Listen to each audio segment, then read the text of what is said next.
तो आज हम लोग ऑक्सीजन या डाई ऑक्सीजन O2 को डाई ऑक्सीजन भी कहते हैं और ऑक्सीजन भी कहते हैं।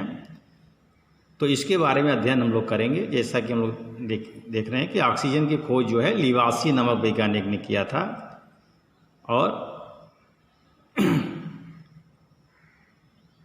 ऑक्सीजन का नाम दिया जिसका अर्थ होता है अम्ल उत्पादक। मतलब अभी देखा गया कि ऑक्सी अम्ल बनाते हैं तो इसी के लिए इसका नाम पड़ गया होगा अम्ल उत्पादक। अब डाई ऑक्सीजन बनाने की जो प्रयोगशाला विधि है, तो प्रयोगशाला में जो ऑक्सीजन है वो पोटेशियम क्लोरेट तथा मैग्नीज डाइऑक्साइड के मिश्रण को गर्म करके बनाया जाता है। यहाँ पर जो मैग्नीज डाइऑक्साइड है वह उत्प्रेरक का कार्य करता है और पोटेशियम क्लोरेट जो है अभिकारक का कार्य करता है। तो इसको जब पोटेशियम क्लोरेट और मैग्नीज डाइऑक्साइड को हम मिश्रण बना करके जब इसको गर्म करते हैं तो पोटेशियम क्लोरेट जो है वो अपघटित होकर के पोटेशियम क्लोराइड और ऑक्सीजन देता है। ये 525 केल्विन ताप पर यह अभिक्रिया होती है। इसका किस प्रकार से अभिक्रिया संपन्न कराते हैं, तो यहाँ पोटेशियम क्लोरेट तथा मैग्नीज डाइऑक्साइड के मिश्रण को 4 संबंधी 1 के अनुपात में, मतलब पोटेशियम क्लोरेट जो है 4 भाग और मैग्नीज डाइऑक्साइड 1 भाग लेकर उसको पीस कर लेते हैं और एक कठोर कांच की परख नली में लेकर कार की सहायता से निकास नली द्वारा गैस जार से जोड़ देते हैं। मतलब कठोर कांच की परख नली में से ले करके और कार की सहायता से इस परख नली को जो है गैस जार से इसको हम जोड़ देते हैं। परख नली को फिर अब धीरे धीरे गर्म करते हैं। तो गर्म करेंगे तो क्या होगा, ये रासायनिक अभिक्रिया होगी। रासायनिक अभिक्रिया के फलस्वरूप अपघटित होकर के ऑक्सीजन गैस प्राप्त होगा। अब यह जो ऑक्सीजन गैस है, अब इसको हम जल के अधोमुखी विस्थापन विधि के द्वारा गैस जार में एकत्र कर लेंगे। जल के अधोमुखी विस्थापन विधि का मतलब जो ऑक्सीजन गैस प्राप्त होगी वो पहले हम द्रोणिका में रखे जल में प्रवाहित करते हैं। तो ये ऑक्सीजन गैस जल में अविलेय है, इसलिए धीरे धीरे जो है वो बुलबुले के रूप में ऊपर जो है गैस जार में धीरे धीरे एकत्र होता है। जैसे जैसे ऑक्सीजन गैस गैस जार में एकत्र होता है, जल जो है धीरे धीरे नीचे विस्थापित होता है। इसलिए इसको कहते हैं जल के अधोमुखी विस्थापन विधि के द्वारा हम इसे एकत्र कर लेते हैं। यहाँ पर थोड़ा चित्र बना लेंगे प्रयोगशाला विधि का। फिर बनाने की अन्य विधियाँ, ऑक्सीजन बनाने की अन्य विधियाँ, तो यहाँ पर देखिए विभिन्न प्रकार के यहाँ पर यौगिक हैं जिसको अगर हम गर्म करते हैं तो अपघटित होकर के ये आपको ऑक्सीजन देते हैं। जैसे यहाँ मर्क्यूरिक ऑक्साइड को गर्म करने पर ये मरकरी और ऑक्सीजन में अपघटित हो जाता है, ऑक्सीजन प्राप्त होता है। इसी प्रकार से potassium nitrate, potassium permanganate, potassium dichromate और ये हाइड्रोजन परऑक्साइड है जल का विद्युत अपघटन कराते हैं तो आपका हाइड्रोजन और ऑक्सीजन प्राप्त होता है। तो यहाँ पर दिख रहे हैं कि potassium mercuric oxide, potassium nitrate, potassium permanganate, potassium dichromate को अगर हम गर्म करते हैं तो यह जो है अपघटित होकर के यहाँ पर ऑक्सीजन देता है। और जब हम जल का विद्युत अपघटन कराते हैं तो जानते हैं जल के अवयव तत्व हाइड्रोजन और ऑक्सीजन है, तो विद्युत अपघटन कराने पर यह अपने अवयवों में अपघटित हो जाता है, हाइड्रोजन और ऑक्सीजन प्राप्त होता है। अब इसके कुछ हम गुण के बारे में चर्चा करेंगे। हम लोग जानते हैं कि ऑक्सीजन जो है किसी भी तत्व के साथ अभिक्रिया करके जो है ऑक्साइड बनाते हैं। जैसे मैग्नीशियम से अभिक्रिया करके मैग्नीशियम ऑक्साइड, सल्फर से अभिक्रिया करके सल्फर डाइऑक्साइड, कार्बन से अभिक्रिया करके कार्बन डाइऑक्साइड, फास्फोरस के साथ अभिक्रिया करके फास्फोरस पेंटाऑक्साइड और नाइट्रोजन के साथ अभिक्रिया करके नाइट्रिक ऑक्साइड बनाता है। इसी प्रकार से अमोनिया प्लेटिनम की उपस्थिति में 800 डिग्री सेल्सियस ताप पर वायु से अभिक्रिया करके ऑक्सीजन से अभिक्रिया करके नाइट्रिक ऑक्साइड और जल देता है। और हाइड्रोजन सल्फाइड ऑक्सीजन से अभिक्रिया करके जल और सल्फर देता है। और हाइड्रोजन क्लोराइड और ऑक्सीजन के मिश्रण को 675 केल्विन ताप पर यदि हम क्यूप्रस क्लोराइड के ऊपर प्रवाहित करते हैं तो जल और क्लोरीन प्राप्त होता है। तो इस प्रकार से कुछ ये ऑक्सीजन के गुण है। हम लोग छोटी कक्षाओं से ही इसको पढ़ते आ रहे हैं ऑक्सीजन के बारे में। अब इसका उपयोग क्या है, श्वसन में, सांस लेने में इसका उपयोग है। वेल्डिंग जब होती है तब ऑक्सीजन का प्रयोग होता है। ऑक्सीकारक में विभिन्न प्रकार के पदार्थों को ऑक्सीकृत करने के लिए इसका प्रयोग करते हैं। इस्पात बनाने में इसका प्रयोग करते हैं। नाइट्रिक अम्ल, सल्फ्यूरिक अम्ल और क्लोरीन आदि बनाने में इसका प्रयोग किया जाता है। अब थोड़ा सा यहाँ पर हम ओजोन के बारे में देखेंगे। ऑक्सीजन के अपरूप जो आपका ओजोन है, तो देखिए ओजोन बनाने, यहाँ पर हम लोग जानते हैं कि पृथ्वी के ऊपर आपका जो है ओजोन का एक परत पाया जाता है जो कि सूर्य से आने वाली अल्ट्रावायलेट किरणों से हमारी सुरक्षा करता है। तो यहाँ लेकिन प्रयोगशाला में ओजोन कैसे हम बनाते हैं, तो ऑक्सीजन कह सकते हैं कि शुद्ध तथा शुष्क ऑक्सीजन में जब इलेक्ट्रिक डिस्चार्ज किया जाता है, विद्युत विसर्जन जब किया जाता है, तो ऑक्सीजन का कुछ अंश जो है ओजोन में परिवर्तित हो जाता है।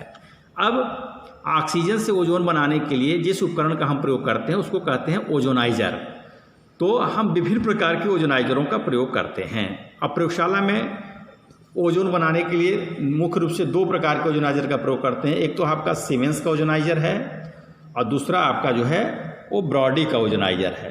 तो ये आपका प्रयोगशाला विधि में हम इन ओजोनाइजरों का प्रयोग करते हैं। किस प्रकार से इसको करते हैं, देखिए ऊपर तो ये लिखा ही गया है, इसकी विधि या इसकी संरचना के बारे में बताया गया है, लेकिन इस चित्र को देख करके देखिएगा, हम समझा रहे हैं इसको। देखिए यहाँ पर ये यू आकार की एक नली है जिसका एक सिरा जो है आपका खुला हुआ है।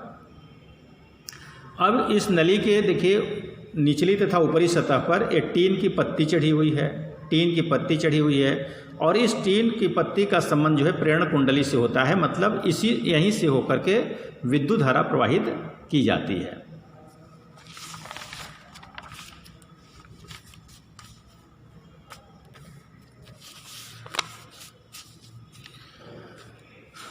हाँ, तो यहाँ पर देखिए ये जो कांच की नली है उसके बताया गया कि टीन की पत्ती चढ़ी हुई है और इस टीन की जो पत्ती है उसका संबंध प्रेरण कुंडली से होता है, जिसके द्वारा जो है विद्युत धारा प्रवाहित किया जाता है। तो विद्युत धारा लगभग मान के चलिए कि 8,000 से 10,000 वोल्ट पर जो है विद्युत धारा इसमें प्रवाहित किया जाता है। अब विद्युत धारा प्रवाहित या प्रेरण कुंडली से इसको जोड़ने के बाद जब शुष्क और शुद्ध ऑक्सीजन को जब इस नली से हम प्रवाहित करते हैं, तो यह ऑक्सीजन जब इस नली से होकर के ये जब बाहर निकलता है तो ऑक्सीजन का कुछ अंश, जो ऑक्सीजन लिया गया था, इसका कुछ अंश जो है ओजोन में परिवर्तित हो जाता है। कहते हैं लगभग 15% जो ओजोन, यहाँ पर ऑक्सीजन जब हम प्रवाहित करते हैं तो जो यहाँ से गैस निकलती है तो इसमें कुछ ऑक्सीजन जो है ओजोन में परिवर्तित हो जाती है।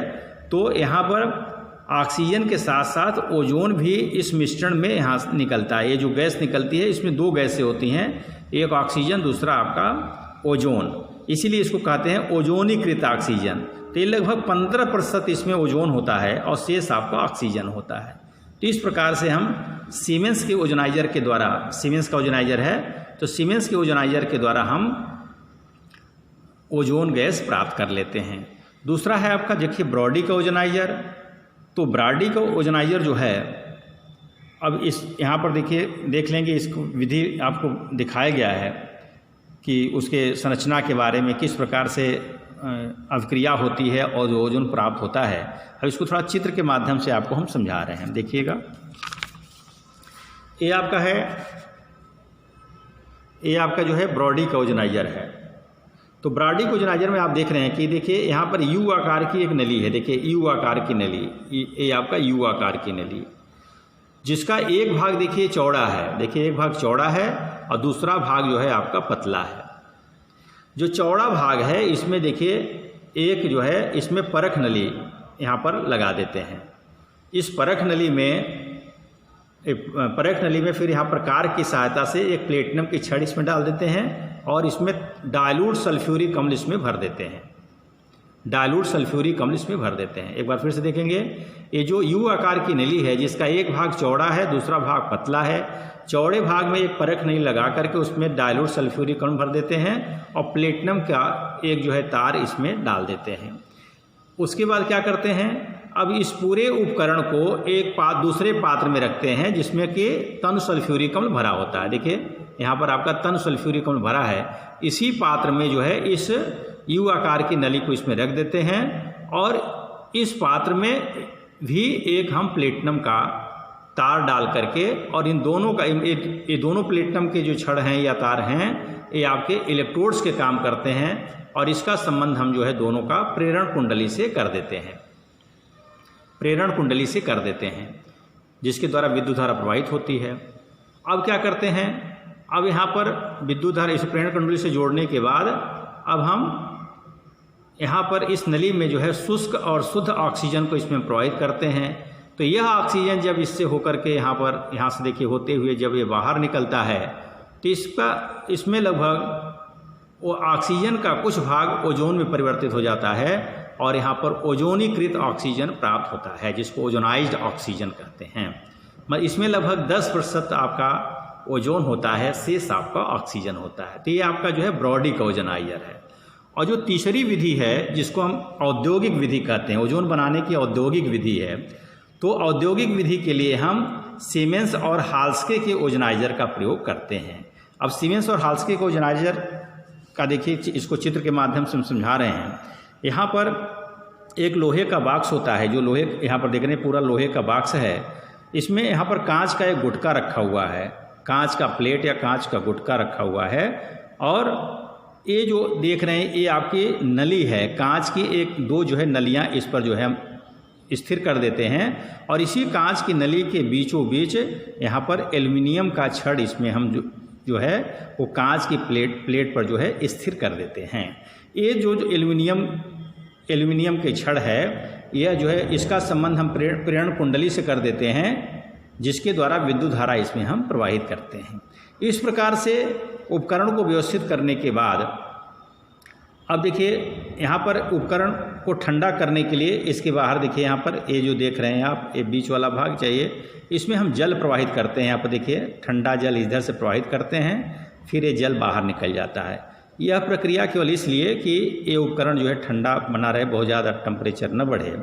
फिर अब क्या करते हैं, प्रेरण कुंडली से इसको जोड़ने के बाद अब शुष्क तथा शुद्ध ऑक्सीजन को हम इसमें प्रवाहित करते हैं और यह ऑक्सीजन जो है यह इलेक्ट्रोड और कांच की नली के बीचों बीच यहाँ से जब गुजरता है, देखिए यहाँ पर तीर का निशान से दिखाया गया है, ये गुजरता है तो ऑक्सीजन का कुछ भाग जो है वह ओजोन में परिवर्तित हो जाता है और वह ऑक्सीजन युक्त ओजोन या ओजोन युक्त ऑक्सीजन इस नली से ये बाहर निकलता है, जिसको ओजोनीकृत ऑक्सीजन कहते हैं।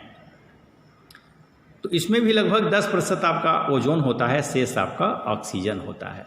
तो इस प्रकार से हम सीमेंस और हाल्स्के के ओजोनाइजर के द्वारा ओजोन प्राप्त करते हैं। ये ध्यान रखेंगे, सीमेंस और हाल्स्के का ओजोनाइजर का प्रयोग जो किया जाता है यह औद्योगिक विधि में किया जाता है और जो शेष जो आपके ओजोनाइजर का प्रयोग किया गया, चाहे ब्रॉडी का ओजोनाइजर हो चाहे सीमेंस का ओजोनाइजर हो, उसका उपयोग जो है प्रयोगशाला विधि में करते हैं।